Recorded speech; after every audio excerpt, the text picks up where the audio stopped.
¿Te perdiste las noticias de la semana? ¿Querés asomarte a lo que viene? Entonces, una dosis compacta de Mira Vos es justo lo que te hace falta. Escuchanos todos los sábados de 11 a 13 horas por FM Identia en la costa de los Comechingones y FM Río Seco en San Luis.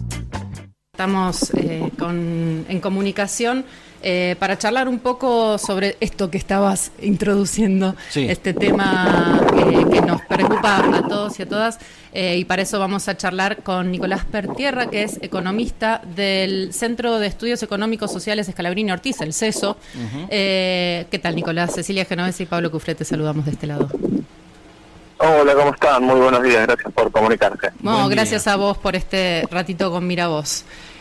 Bueno, veníamos un poco charlando de la cuestión económica, ahí Pablo estaba introduciendo cuestiones que tienen que ver con la escalada inflacionaria que venimos viendo en los últimos tiempos.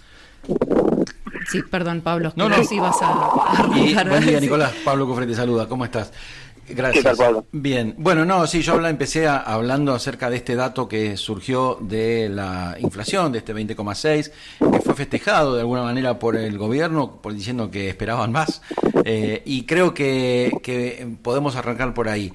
Esto no es casual, esto es una decisión de que esto ocurra, entiendo. No sé cuál es tu mirada. Sí, a ver, a nadie se le puede perder de vista que después de una brusca devaluación, también en un contexto en el que el gobierno alienta un vía libre a todos para que suban los precios sin ninguna referencia, hoy no hay nada hacia adelante que le diga ni a un gran empresario ni a un pequeño comerciante cuál puede ser un sendero de precios lógicos. Claro. Hoy ese sendero hacia adelante no está, y más que anclar los precios, los han desanclado. Uno entiende que obviamente había precios relativos que podían estar más retrasados que otros, pero no son justamente los que han liderado esta suba en estas últimas semanas, en estos últimos meses. Claro, yo me hacía mención en una nota hoy en Página 12 que resume los aumentos obtenidos, digamos, por las grandes corporaciones, no digamos, los de limpieza, higiene y limpieza, alimentos, los servicios como la telefonía celular e internet, que están por encima de esta inflación anual y que son los que concentran la gran porción de la economía y que, no parecían estar tan retrasados. Sí, a ver, la causa de la inflación en torno a la concentración en grandes mercados se ha discutido mucho en los últimos años. Lo cierto es que mercados así concentrados en alimentos existen en muchos países con inflación mucho más baja que la nuestra, pero no es menos cierto, digamos, que son también los que en este contexto mayor ventaja pueden sacar, y la pueden sacar más rápido. Claro. Porque uno que cobra un salario fijo todos los meses tiene que esperar en el mejor de los casos 30, 60, 90 días para tener una actualización. Esos sectores son los que inmediatamente pueden modificar con la lista de precios los ingresos que reciben al otro día, ¿no? Digamos, hay una disparidad en la velocidad en la que uno puede adaptarse a algún proceso inflacionario de las características, que es muy desigual. Por eso el salario termina siendo uno de los grandes perdedores de este proceso. Claro, y en ese sentido, también se supo que la reunión entre las centrales sindicales y la UIA y el gobierno, digamos, para establecer el salario mínimo no tuvo ningún resultado, cero fue. Y más aún se retrasa. Me parece que viene en ese sentido de que no haya ninguna referencia de nada, ¿no? Claro. Es muy difícil así para cualquiera que tiene que tomar una decisión económica saber cómo orientarse. Si no hay una referencia de más o menos por dónde va a andar el salario mínimo, por dónde van a andar las tarifas, por dónde va a andar el transporte, no hay referencias. En ese contexto es muy difícil. Es el río más revuelto posible para que ganen obviamente los pescadores más grandes. Claro. Ahí voy a tu rol específico de economista. ¿Hay algún, digamos, sustento teórico, una cuestión que diga, esto se hace por alguna otra razón que no sea para que ganen pocos, que muchos, que pocos ganen mucho?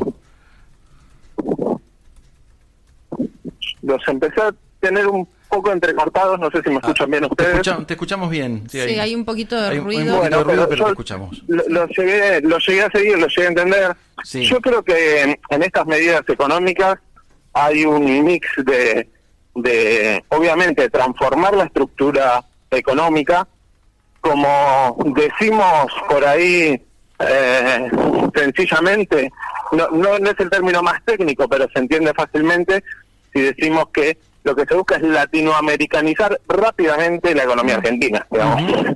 Sí. La economía argentina fue durante mucho tiempo una excepcionalidad en América Latina por el tamaño de su clase media, por su habilidad social ascendente, por su relativa igualdad, ¿no? Si nos comparamos con países como Ecuador, Colombia, Perú, Bolivia, son sociedades mucho más desiguales. Entonces me parece que lo que se busca es acelerar ese proceso y también generar una inestabilidad económica que también legitime, o dentro de su visión busque legitimar y dar lugar a medidas también políticas que en otro contexto por ahí no pasarían, ¿no? Claro.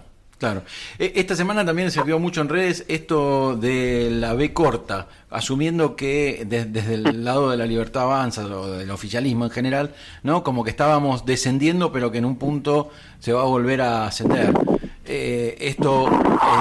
La teoría está muy bien, pero ¿cómo lo ves?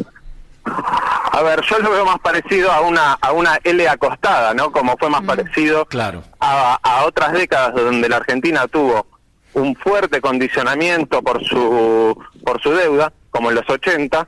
Las 80 se la conoció económicamente como la década perdida, ¿no? Sí. Porque había pasado una década y había sido casi nulo en materia económica los logros que se podían contar.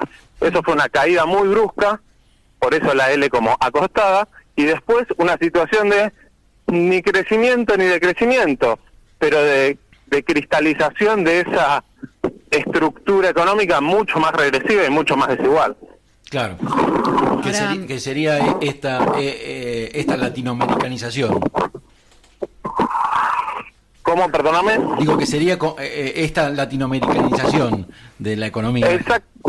Exactamente, donde el sector informal toma cada vez una ponderación mucho más importante, donde hay sectores que incluso del trabajo asalariado que por ahí ganen muy bien y puedan acceder a mercados internacionales y tengan alto nivel de consumo y puedan pagar tarifas sin subsidio y demás, pero con otro porcentaje de la población totalmente afuera de ese esquema y un porcentaje, diría, muy significativo en condiciones mucho más complejas, ¿no? Claro. Nicolás, también esta semana en la entrevista que le hicieron al presidente ratificó que la dolarización, que fue su bandera en campaña, sigue siendo un horizonte y que, según él mismo dijo, está a un tiro de lograrlo. ¿Esto cómo lo ves? ¿Qué posibilidades estructurales hay para que se dé? ¿Y cuáles serían los riesgos de que esto finalmente se lleve adelante? Mira, si hay algo difícil también que le añade, digamos, una dificultad más a todo este proceso, es por qué también pasamos las palabras del presidente, ¿no? Porque uno no sabe si tomarlas en serio o como algo para la tribuna, porque realmente si vamos a la campaña, supuestamente ya tenía cerrada la dolarización con fondos de riesgo, decía, pasa uno a saber qué es tal cosa, que estaban dispuestos a poner 30.000 millones de dólares, no sé por qué no se habló más de estos fondos de riesgo, digamos. Entonces, parece todavía algo lejano desde la situación actual, pero en tiempo también puede darse muy bruscamente, ¿no? Sí.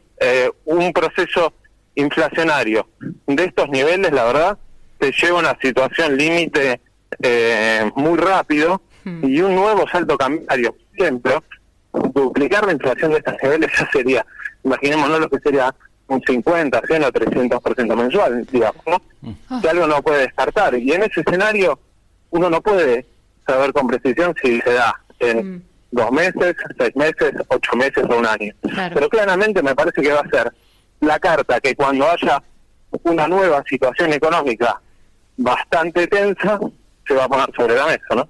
Claro. Y no es nada nuevo también, ¿no? Digamos, en las otras crisis, en los 2000, yo crecí cuando era chico viendo las discusiones sobre la dolarización, los bancos extranjeros que proponían la dolarización. Siempre parece ser que redoblar para algunos sectores es una alternativa, aún con resultados económicos muy malos. Y puede ser, en este contexto que ahora daría la sensación de que se está avanzando mucho más rápido que en esas crisis anteriores, ¿no? Como que todo se da de forma mucho más vertiginosa, adrede, ¿no? Con la intención de hacerlo. ¿Podría ser la dolarización una estrategia para fijar esa latinoamericanización? No me sale la palabra.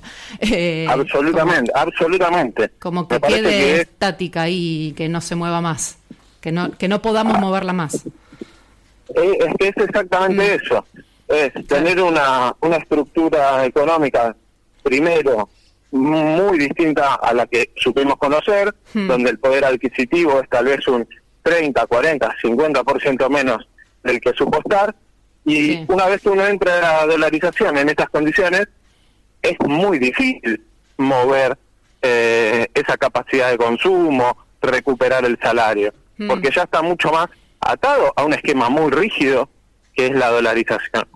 Entonces, es como se decía también en su momento, la dolarización respecto de la convertibilidad. Si la convertibilidad era un candado, digamos, la dolarización era agarrar la llave y tirarla al mar, ¿no? Digamos, claro. Algo que cristalizaría eso ya y haría muy difícil la salida.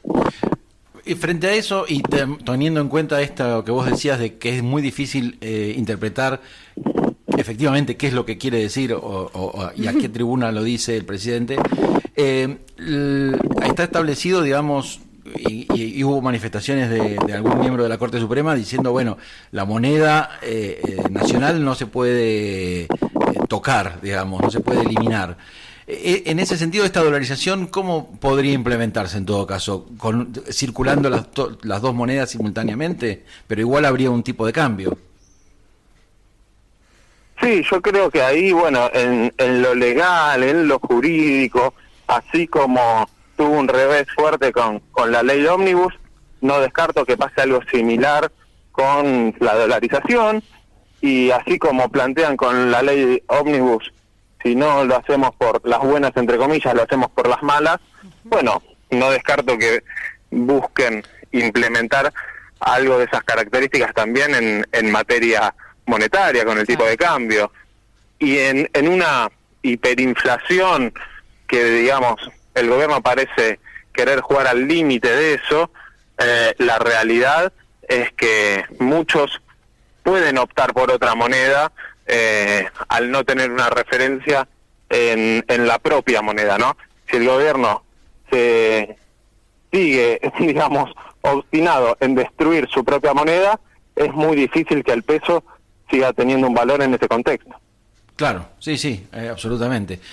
Son muchas incógnitas que todavía tenemos, pero mientras tanto la vida continúa y nos afecta, nos destruye prácticamente al 90% de las personas, aun cuando acompañen algunos estas ideas.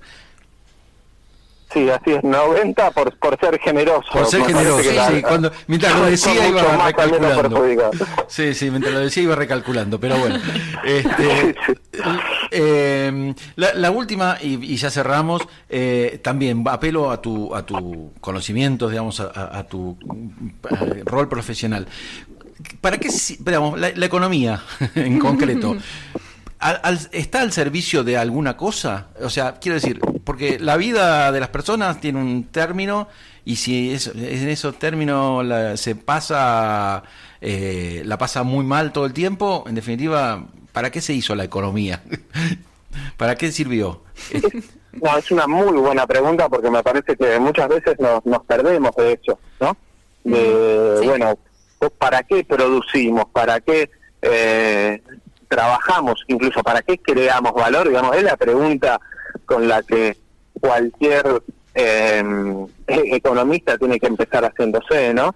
Y me parece que incluso también nos lleva a preguntarnos, bueno, lo que se suele mencionar muchas veces como la asignación de recursos eficiente, que haría un mercado completamente desregulado.